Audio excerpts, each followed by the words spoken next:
அரச மருத்துவ அதிகாரிகள் சங்கமானது நாடளாவிய ரீதியில் கடந்த திங்கட்கிழமை மீண்டும் ஆரம்பிக்கப்பட்ட தொழிற்சங்க போராட்டமானது இன்றும் மூன்றாவது நாளாக நாடளாவிய ரீதியில் நடைபெற்று வருகின்றன.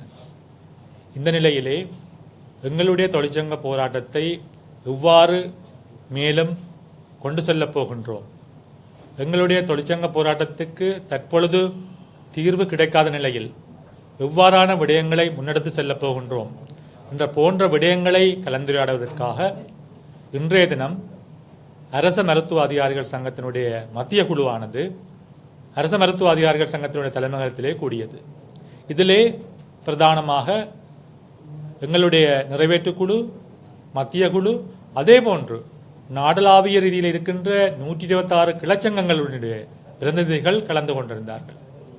ஆகவே தற்பொழுது வைத்தியர்களுக்கு ஏற்பட்டிருக்கின்ற பிரச்சனைகள், வைத்தியர்கள் முகங்கொடுக்கின்ற பல பிரச்சனைகள் சம்பந்தமாக சுகாதார அமைச்சு உடனடியாக தீர்வை வழங்க வேண்டும் என்ற கோரிக்கையை எடுத்து நாங்கள் எங்களுடைய தொழிற்சங்க போராட்டத்தை நடாத்தி வருகின்றோம். ஆனால் மறுபுறத்திலே எங்களுடைய கோரிக்கைகள் யாவும் உதாசீனம் செய்யப்பட்டு எங்களுடைய தொழிற்சங்க போராட்டத்தை மழுங்கடிக்கும் நிலையிலே பலர் செயற்படுவதை காணக்கூடியதாக இருக்கின்றது. ஆனால் இருந்த பொழுதிலும் எங்களுடைய கோரிக்கைகள் பல நிதி சார்ந்த கோரிக்கைகள் அல்ல. எங்களுடைய கோரிக்கைகள் பலவற்றை நிறைவேற்றுவதற்கு நிதி செலவிடுவதற்கு தேவை இல்லை. ஆகவே இவ்வாறான சூழ்நிலையிலே நிதி செலவிடப்பட முடியாத எங்களுடைய கோரிக்கைகள் பலவற்றை அரசாங்கம், சுகாதார அமைச்சு நிச்சயமாக நிறைவேற்ற முடியும். ஆனால் இவற்றை தவிர்த்து அரசாங்கம் எங்களுக்கு வழங்கிய உறுதிமொழிகளை, சுகாதார அமைச்சு எழுத்து மூலம் எங்களுக்கு வழங்கிய உறுதிமொழிகளை உதாசீனம் செய்து அவற்றை செயற்படுத்தாமல் தொடர்ந்தும் எங்களுடைய கோரிக்கைகளை நிறைவேற்றாமல் இழுத்தடித்து வருவதை காணக்கூடியதாக இருக்கின்றது.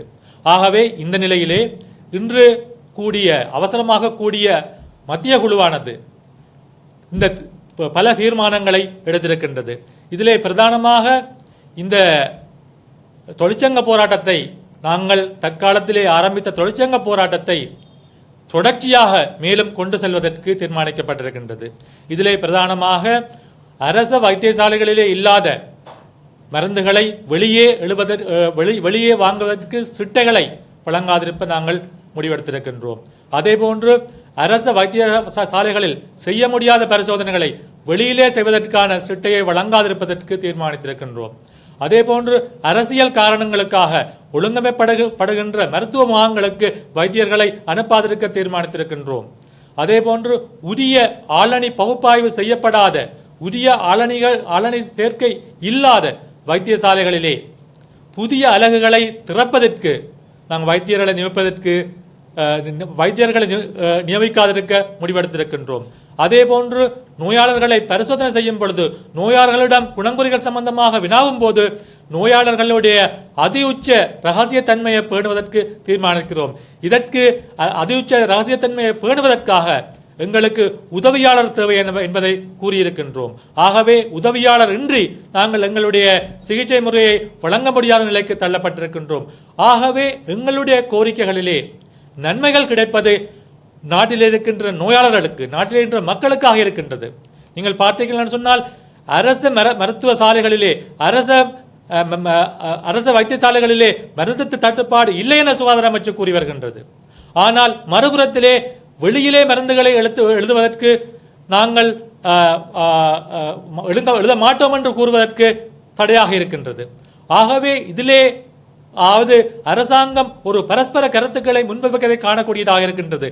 நாட்டிலே இலவச சுகாதார சேவை கொண்டு செல்லப்படுமாக இருந்தால், இலவச சுகாதார சேவை இருக்குமாக இருந்தால், அது உயிர்ப்பாக இருக்குமாக இருந்தால் மக்களுக்கு இலவசமாக மருந்து பொருட்களை, பரிசோதனைகளை, சேவையை வழங்க வேண்டிய பொறுப்பு அரசாங்கமே பொறுப்பெடுக்க வேண்டும் என்பதை கூறிக்கொள்ள விரும்புகின்றோம்.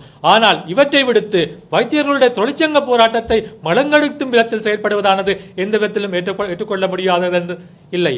ஆகவே இந்த விடயம் சம்பந்தமாக அரச மருத்துவ அதிகாரிகள் சங்கத்துடைய மத்திய குழுவானது மிகவும் தீர்க்கமாக நீண்ட நேரம் கலந்துரையாடி இருந்தது. ஆகவே இந்த கலந்துரையாடலின் பிற்பாடு தற்பொழுது நாங்கள் ஆரம்பிக்கப்பட்டிருக்கின்ற தொழிற்சங்க நடவடிக்கையை மேற்கொண்டு செல்வதற்கு நாங்கள் தீர்மானித்திருக்கின்றோம். அதேபோன்று இந்த எங்களுடைய கோரிக்கைகளுக்கு அரசாங்கம் தீர்ப்பதற்கு சுகாதார அமைச்சை தீர்ப்பதற்கு 48 மணித்தியாலம் காலக்கெடுவை விதிக்கின்றோம். எங்களுடைய 48 மணித்தியாலத்திற்குள் எங்களுடைய பிரச்சனைகளுக்கு அரசாங்கம் தகுந்த பதில்களை வழங்க வேண்டும் என்பதை அரசு மருத்துவ அதிகாரிகள் சங்கத்தினுடைய மத்திய குழுவானது வேண்டி நின்றது. இதே போன்று இவ்வாறு எங்களுடைய தொழிற்சங்க போராட்டத்தை மழுங்கடிக்கும் விதத்தில் எங்களுடைய கோரிக்கைகளை செவிமடுக்காமல் அரசாங்கம் செயற்படுமாக இருந்தால் இன்னும் 48 மணித்தியாலின் பிறகு எங்களுடைய தொழிற்சங்க நடவடிக்கைகளை மேலும் தீவிரப்படுத்துவதற்கு நாங்கள் தீர்மானித்திருக்கின்றோம். ஆகவே இவ்வாறான முடிவுகளை எடுப்பதற்கான அதிகாரத்தை இன்று கூடிய மத்திய குழுவானது அரசு மருத்துவ அதிகாரிகள் சங்கத்தினுடைய நிறைவேற்று குழுவுக்கு வழங்கி இருக்கின்றது. ஆகவே 48 மணித்தியாலத்துக்குள் சுகாதார அமைச்சு எந்தவித சாதகமான பதிலை தராவிட்டால் அரசு மருத்துவ அதிகாரிகள் சங்கத்தினுடைய நிறைவேற்று குழுவானது எங்களுடைய தொழிற்சங்க நடவடிக்கையை மேலும் தீவிரப்படுத்துவதற்கு நாங்கள் தீர்மானம் எடுத்திருக்கின்றோம். ஆகவே இது சம்பந்தமாக சுகாதார அமைச்சு உடனடியாக வைத்தியர்கள் எதிர்நோக்குகின்ற பிரச்சனைகளை தீர்ப்பதற்கு முன்வர வேண்டும். வைத்தியர்கள் முகங்கொடுக்கின்ற பிரச்சனைகளை தீர்ப்பதற்கு முன்வர வேண்டும்.